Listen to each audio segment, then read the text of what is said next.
इस वीडियो में मैं क्लास 9 का सेकेंड टर्म एग्जामिनेशन नवंबर 2024 के मैथमेटिक्स के ऑब्जेक्टिव टाइप का क्वेश्चन सॉल्व करने जा रहा हूँ। ये सभी क्वेश्चन बहुत ही महत्वपूर्ण है और इसमें से बहुत सारे क्वेश्चन जो है सो फाइनल एग्जामिनेशन में आ सकते हैं। इसलिए स्टूडेंट को बहुत ध्यान से देखना चाहिए।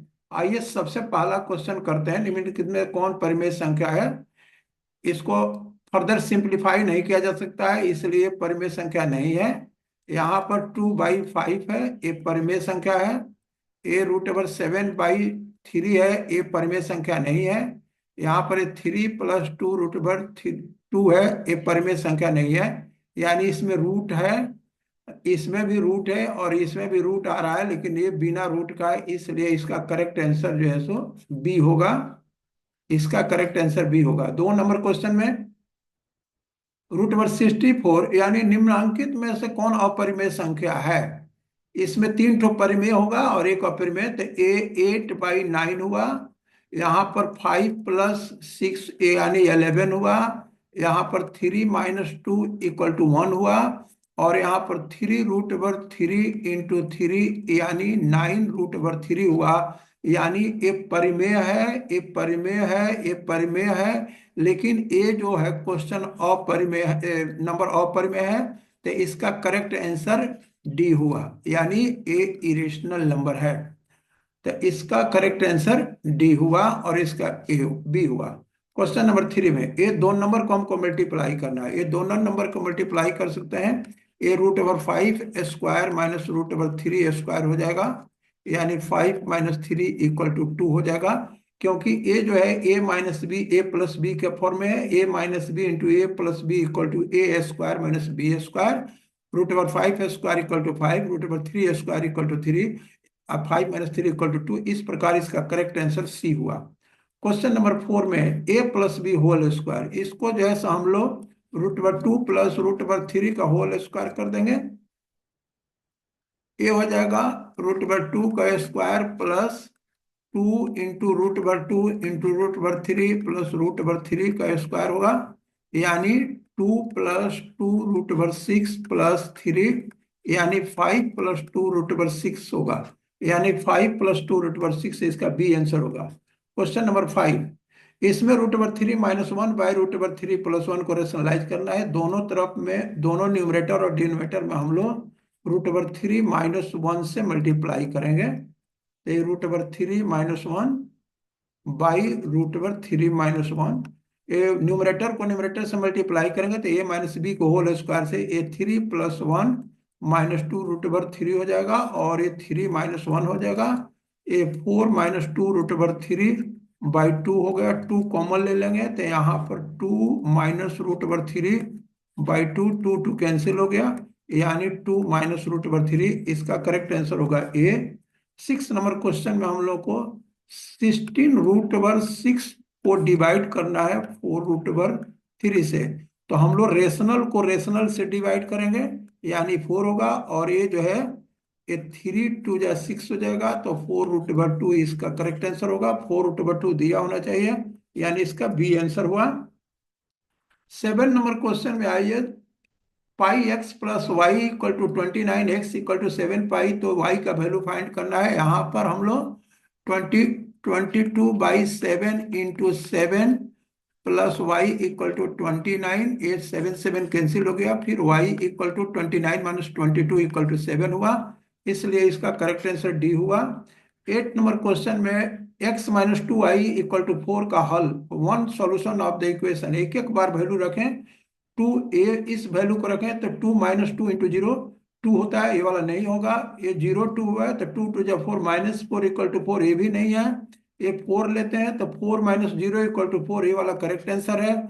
यहाँ पर 0 4 लेते हैं तो 4 2 जा 8 -8 = 4, ये वाला नहीं है, इसलिए इसका करेक्ट आंसर सी हुआ। 9 number question, 3x - k = 2y में x और y का मान क्रमशः 3 और 2 है, तो k का मान ज्ञात कीजिए। यहाँ पर 3 × 3 - k = 2 × 2, यानी 9 - k = 4, इसलिए k का वैल्यू जो है सब 5 हुआ, क्योंकि 9 में से 5 को माइनस करेंगे तो 4 होगा, यानी इसका करेक्ट आंसर बी हुआ। 10 नंबर क्वेश्चन में आइए, -1,0 स्थित है किस पर, एक्स एक्सिस पर होता है। -1,0 यहाँ पर ये 0 है, यहाँ पर -1,0 ये पॉइंट होता है एक्स एक्सिस पर। इसका करेक्ट आंसर हुआ 11। -2 -3 तृतीय पाद में होता है, यानी ए प्लस प्लस होता है, ए माइनस प्लस होता है। सेकंड है, ए माइनस माइनस होता है थर्ड है, और ये प्लस माइनस होता है। ये सबको पता है फर्स्ट क्वाड्रेंट है, ये सेकंड क्वाड्रेंट है, ये थर्ड क्वाड्रेंट है, और ये फोर्थ क्वाड्रेंट है, इसलिए इसका आंसर सी होगा। 12 नंबर, एक ही आधार तथा एक ही समांतर रेखाओं के बीच स्थित समांतर चतुर्भुज होता है parallelogram situated on the same base between the same parallel, क्षेत्रफल बराबर होते हैं इनके। ये एक प्रकार का थ्योरम है। ये 13 नंबर, समांतर चतुर्भुज एबीसीडी में A E perpendicular to D C, C F perpendicular to, इसका जो है सो इस तरह से डायग्राम बनाकर हम समझ सकते हैं। मान लीजिए कि ये ए बी सी और डी है, तो ए ही हो गया यहाँ पर, और यहाँ पर ए और 8 सेंटीमीटर हुआ, और ए बी का लेंथ जो है सो, ए बी का लेंथ है 16। फिर आपको सी एफ जो है सो एक परपेंडिकुलर है, सी एफ डी पर परपेंडिकुलर हो गया, यानी सी एफ ये हो गया, ए हो गया आपको, सी एफ का लेंथ दिया हुआ है 10 हो गया। तो हम लोगों को एडी फाइंड करना है, एडी यानी क्वेश्चन मार्क। तो एडी इंटू सी एफ यानी 10 इक्वल टू 16 इंटू 8 होता है, तो एडी इक्वल टू 128/10 यानी 12.8 हो जाएगा। तो यहाँ पर 12.8 करेक्ट आंसर है। 14 नंबर, 4x² - 9 = 0। ये तो क्वाड्रेटिक इक्वेशन है, हालांकि यहाँ पर क्वाड्रेटिक इक्वेशन नहीं होना चाहिए, क्वाड्रेटिक बहुपद पॉलिनोमियल होना चाहिए। 4x² = 9, दिस इंप्लाइज x² = 9/4 होना चाहिए, देयरफॉर x ± 3/2 होगा। इसका करेक्ट आंसर ± 3/2 होगा। 15 नंबर क्वेश्चन में आइए, समांतर चतुर्भुज विकर्णों की लंबाई इतना और इतना है, तो उसका क्षेत्रफल क्या होगा।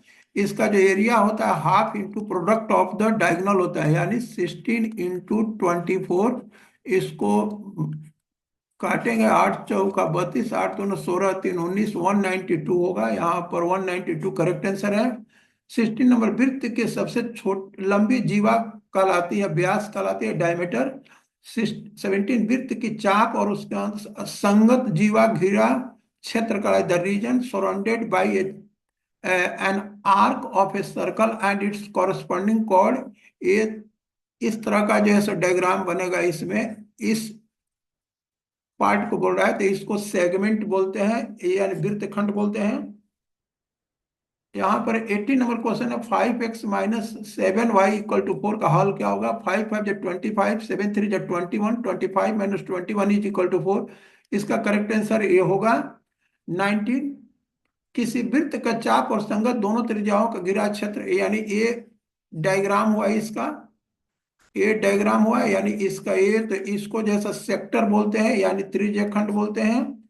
इसका फैक्टर x² + 3x + 4x + 12, यानी 3 + 4 7, 3 4 = 12, यानी इस प्रकार x + 4 एंड x + 3 होगा। इसका करेक्ट आंसर सी होगा। 21 नंबर क्वेश्चन, किसी वृत्त की जीवा और त्रिज्या की लंबाई 16 सेंटीमीटर, 10 सेंटीमीटर तक, केंद्र से जीवा की लंबित दूरी क्या होगी। आइए इसको एक डायग्राम बनाकर समझते हैं। ये रहा, ये 16 सेंटीमीटर है ए बी, और यहाँ पर सेंटर है, ये परपेंडिकुलर मान लीजिए कि एम है। इसका लंबाई जो है सो, ए बी की लंबाई 16 है, तो 8 सेंटीमीटर और 8 सेंटीमीटर हो जाएगा। इसकी रेडियस 10 सेंटीमीटर है, हम लोग को इसकी लंबाई निकालनी है, तो हम लोग पाइथागोरस थ्योरम यूज करेंगे, यानी OM² प्लस AM² = OA² हो जाएगा। तो OM²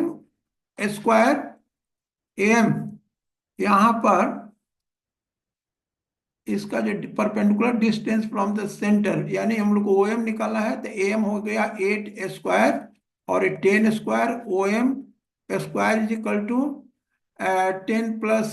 + 8 = 18, 2 × 36 हो गया, और OM = 6 सेंटीमीटर हुआ, यानी इसका लेंथ 6 हुआ, 6 दिया होना चाहिए, यानी इसका करेक्ट आंसर बी हुआ।